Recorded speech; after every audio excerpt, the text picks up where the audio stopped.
जय श्री राधे भक्तों, आज हम आपके लिए यहाँ पर लेकर आए हैं श्री शिव गीता का दूसरा अध्याय। पर उससे पहले जिन लोगों ने प्रथम अध्याय का श्रवण नहीं किया है, डिस्क्रिप्शन में लिंक दी गई है, आप वहाँ पर जाकर के प्रथम अध्याय का श्रवण कर सकते हैं। तो चलिए शुरू करते हैं श्री शिव गीता का अध्याय 2। ऋषि बोले, अगस्त्य जी रामचंद्र जी के निकट क्यों आए थे और किस प्रकार से रामचंद्र जी से विरजा दीक्षा कराई गई, इससे रामचंद्र जी को किस फल की प्राप्ति हुई, सो आप हमसे कहिए। सूत जी बोले, जिस समय जनक कुमारी सीता को रावण ने हर लिया था, तब रामचंद्र जी ने वियोग के कारण बहुत विलाप किया। निंद्रा, देहाभिमान और भोजन का त्याग कर रात दिन शोक करते हुए भाई सहित रामचंद्र जी ने प्राण त्याग करने की इच्छा की। अगस्त्य जी यह बात जानकर श्री रामचंद्र जी के समीप आए और मुनि ने श्री रामचंद्र जी को संसार की असारता समझाई। अगस्त्य जी बोले, हे राजेंद्र, यह क्या विषाद करते हो? स्त्री किसकी, इसका विचार तो करो।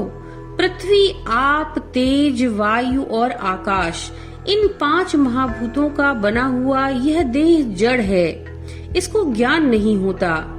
वह आत्मा तो निर्लेप, सर्वत्र परिपूर्ण सच्चिदानंद स्वरूप है।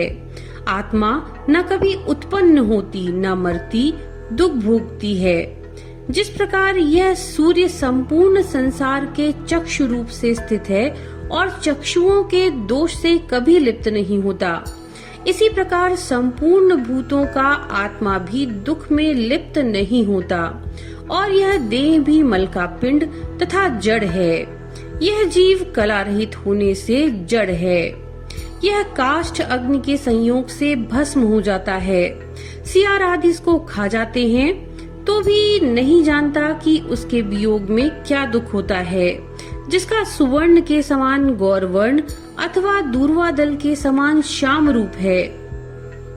कुछ कलश जिनके उन्नत हैं, मध्य भाग सूक्ष्म है, जिनके कमल के सदृश रक्तवर्ण है, जिनका मुख पूर्णिमा के चंद्रमा के समान है, नील कमल के समान जिनके विशाल नेत्र हैं, मत्त कोकिला के समान जिनके वचन और मत्त हाथी के समान जिनकी चाल है। ऐसी स्त्री कामदेव की बाण के समान कटाक्षों से मेरे ऊपर कृपा करती है। इस प्रकार से जो मूर्ख मानता है वही काम का शिष्य है। हे राजन, सावधान होकर सुनो, मैं इसका विवेक कथन कहता हूँ। यह जीव स्त्री, पुरुष या नपुंसक नहीं है।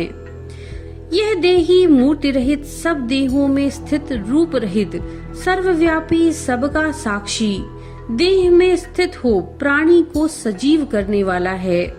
जिसको सूक्ष्मांगी सुकुमार बाला कहते हैं, वह एक मल का पिंड और जड़ स्वरूप है। वह ना कुछ देखती, न सुनती, न सूंघती, जिसका शरीर चर्म मात्र का है। हे रामचंद्र, बुद्धि से विचारो और छोड़ो। जो प्राणों से भी अधिक प्यारी है, वही सीता तुम्हारे दुख का कारण होगी। 5 महाभूतों से उत्पन्न होने के कारण 5 भौतिक देह उत्पन्न होते हैं, परंतु उन सब में आत्मा एक परिपूर्ण सनातन है। इस विचार से कौन स्त्री, कौन पुरुष, सब ही सहोदर हैं। जिस प्रकार अनेक ग्रह निर्माण करने में आकाश अवच्छिन्नता को प्राप्त होता है, अर्थात उन सब में मिल जाता है, पश्चात उन घरों के जल जाने पर कुछ हानि को प्राप्त नहीं होता, इसी प्रकार देहों में आत्मा परिपूर्ण और सनातन है। देह संबंध से अनेक प्रकार का प्रतीत होता है, परंतु उनके नाश होने पर आत्मा नष्ट नहीं होती। वह एक रूप है। जो मारने वाला जानता है मैंने मारा, जो मरने वाला जानता है मैं मरा, ये दोनों ना जानने से मूर्ख हैं। कारण कि ना मारता है ना मारा जाता है। हे राम, इस कारण अति दुख करने से खेद का कारण क्या है? अपना स्वरूप इस प्रकार जानकर दुख का त्याग कर सुखी हो। श्री रामचंद्र जी बोले, हे मुने, जब देह को भी दुख नहीं होता तो परमात्मा को भी दुख नहीं होता, तो सीता के वियोग की अग्नि मुझे कैसे भस्म करती है? जो वस्तु सदा अनुभव करी जाती है, आप कह रहे हो कि वह नहीं है। हे मुनिश्रेष्ठ, फिर इस बात में मुझे कैसे विश्वास हो? जब सुख दुख को भोगता जीव नहीं है तो कौन भोगता है, जिसके द्वारा प्राणी दुखी होता है? सुख दुख का भोगता कौन है, कहिए। अगस्त्य जी बोले, शिव जी की माया कठिनता से जानने योग्य है, जिसने पूरे जगत को मोह रखा है। उस माया को तो प्रकृति जानो और माया वाला महेश्वर को जानो। उसी के अवयव रूप जीवों से संपूर्ण जगत व्याप्त है। वह महेश्वर सत्य स्वरूप, ज्ञान स्वरूप, अनंत और सर्वव्यापी है। उसी का वंश जीवलोक में सब प्राणियों के हृदय में स्थित हुआ है। जिस प्रकार से काष्ठ के योग से अग्नि में स्फुलिंग उठते हैं, इसी प्रकार जीव भी ऐसा परमात्मा से होता है। यह ईश्वरांश जीव अनादिकाल से कर्म बंधन पाश में बंधे हैं। यह अनादि वासनाओं से युक्त और क्षेत्रज्ञ कहलाते हैं। मन, बुद्धि, चित्त, अहंकार, ये चारों अंतःकरण के ही भेद हैं। इस अंतःकरण चतुष्टय में क्षेत्रज्ञों का प्रतिबिंब पड़ता है। वही जीवपन को प्राप्त होकर कर्म फल के भोगता हुए हैं। वही जीव कर्म भोगने के स्थान देहों को प्राप्त होकर विषय सेवन करने से सुख व दुख भोग करते हैं। स्थावर जंगम के भेद से दो प्रकार का शरीर कहा जाता है।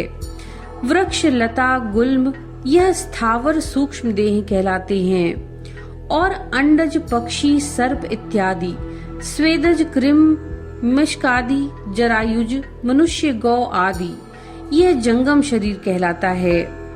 कितने एक प्राणी शरीरधार के निमित्त कर्मानुसार योनियों में प्रवेश करते हैं और दूसरे वृक्षों का आश्रय करते हैं। जब यह जीव विषयों में लिप्त होता है, तब मैं सुखी हूँ, दुखी हूँ ऐसा मानता है। यद्यपि यह निर्लेप ज्योति स्वरूप है, परंतु शिव जी की माया से मोहित होकर के सुख दुख का अभिमानी होता है। काम, क्रोध, लोभ, मद, मात्सर्य और मोह ये 6 महाशत्रु अहंकार से उत्पन्न होते हैं।